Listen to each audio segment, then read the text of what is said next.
Every day we use money, but we really don't understand the true value behind the coins that we have in our pockets. Well, today we have a great story looking back on the history of Thailand through the coins that we've used. Some of these coins date back over 1,000 years, and one, well, he's not an expat anymore. He's actually a Thai, Kun Ronachai Krisadaolarn. He's been collecting coins for years and has quite a collection. He's also the co-author of Siamese Coins, From Funan to the Fifth Reign, a great book with a lot of coins. We'll get a sneak peek in just a moment.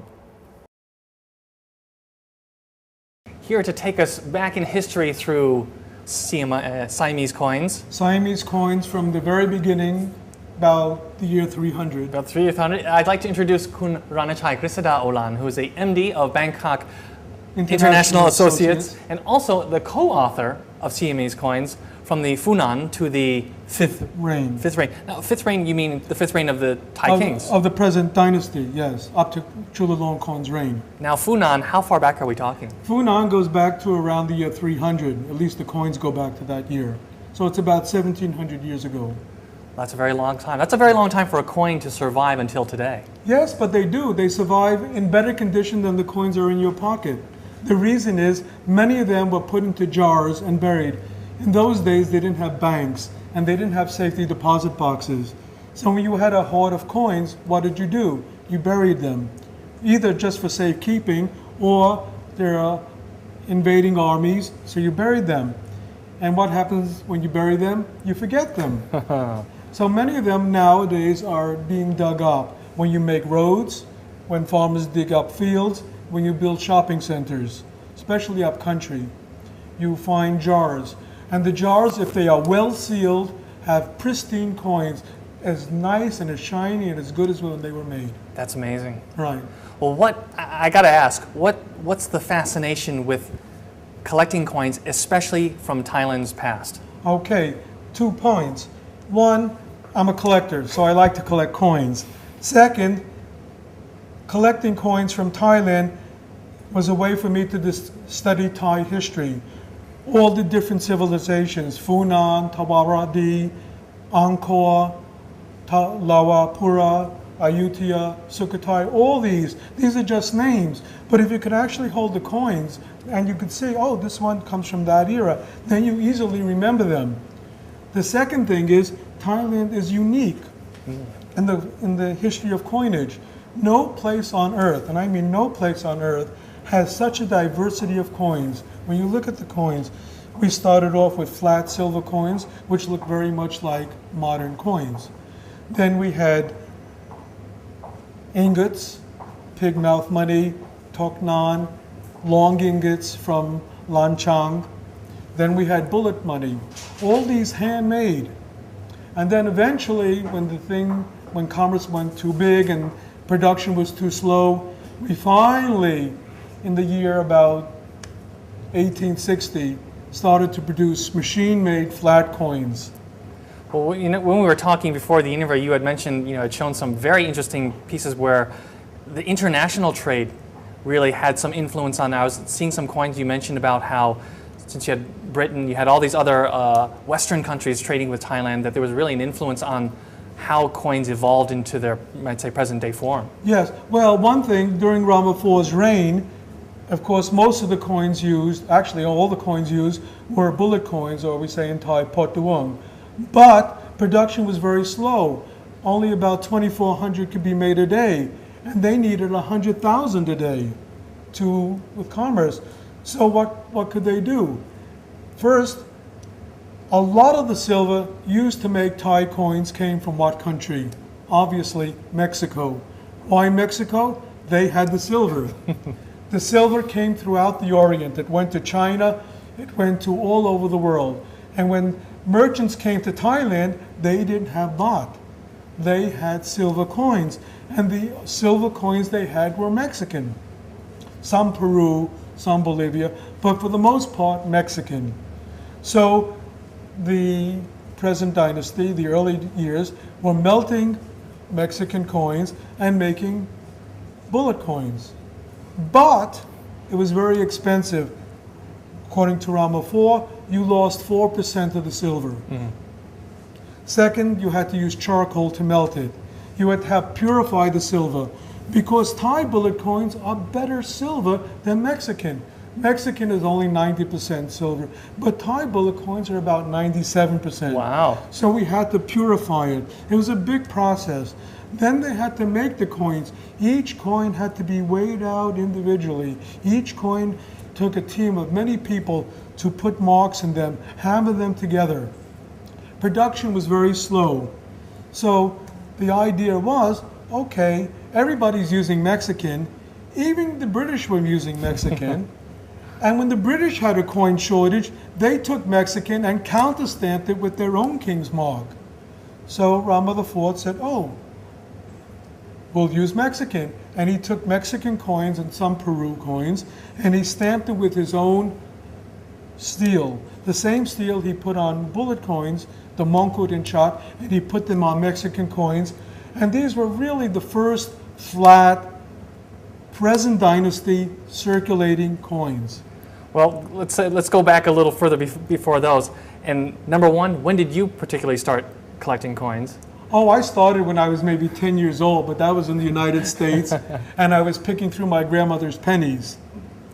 But once you came to Thailand, that's all very boring. Nothing is more interesting than Thai coins. Well, you did mention, you know, before flat coins, there was a wide variety. You mentioned a very, very diverse. Extremely diverse. No country in the world has had such a diverse history. For one reason, Thailand, we're one kingdom now, but we had many previous kingdoms and civilizations here. So we had Lana, Lanchang, Tawa, Funan, Sivichai, and each had very, very distinctive coins. Well, even speaking, I know a lot of people might see they might think, oh, what a nice necklace you're wearing. But in fact, this is a coin in itself. Yes, and this is a Lana flower money, not flower money, leaf money, with leaf designs on them. Every one is different. Each one of them is hand cast, and they have lines on them. So some people call them line money, and the backs are concave.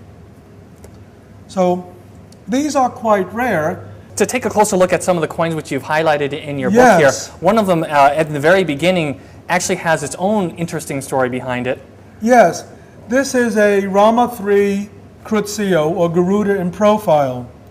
It's a very special coin because all the books, all the history books on Thai coins prior to this one showed only 4 types of Crucio.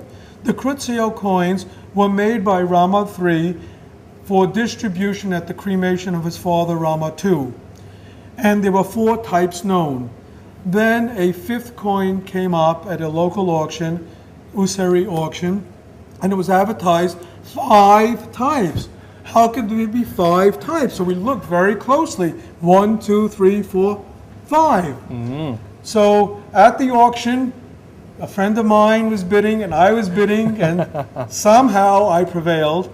And so this is one of my prize coins. It's unique. It's the only Crucio with this particular mark. The difference is the Crut has a foot upright.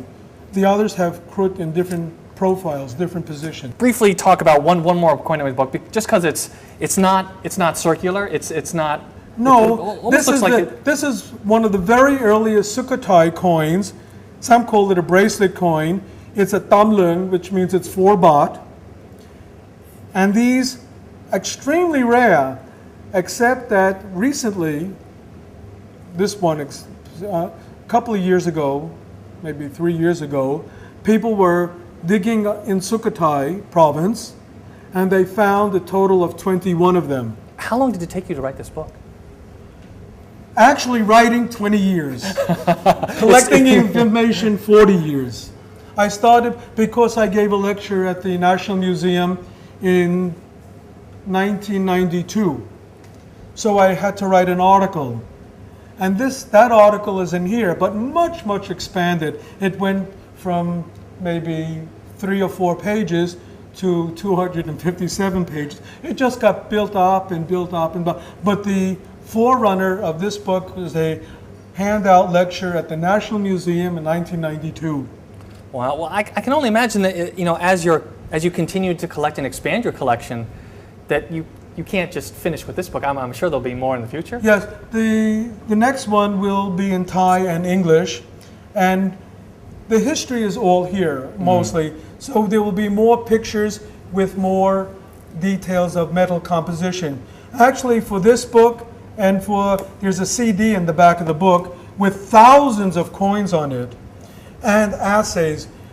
Myself and my co-author, Vasilis, spent a couple of years assaying coins to see the metal content.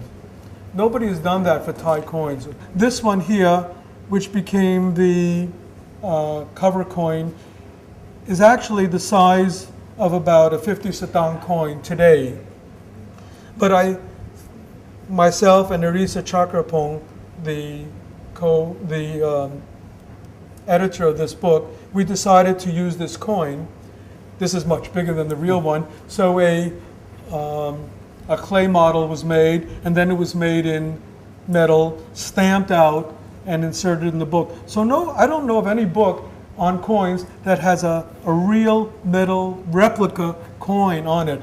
But this is one of my favorite because there's only about 5 of them known. If people would like to buy this book, where can they get it? They can contact River Books.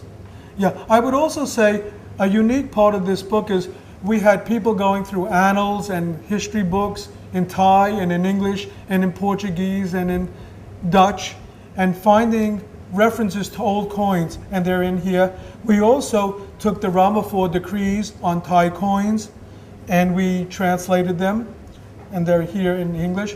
And we also, as my last point, when Rama V, Chulalongkorn, opened the bank account, which bank did he open it at?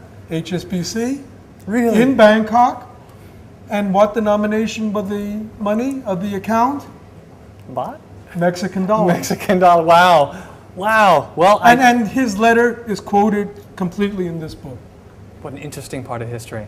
Well, we do recommend anyone who's watching the show, whether you're interested in coins, but even more so if you're interested in Thai history, absolutely a fantastic read. It's a different view of Thai history than you would otherwise see, and you could actually hold it in your hand. Well, Kun Ronachai, thank you so much for joining us, and hopefully everyone at home has learned a little bit more and maybe appreciates the coins that you have in your pocket today from yesterday. So we'll see you next time.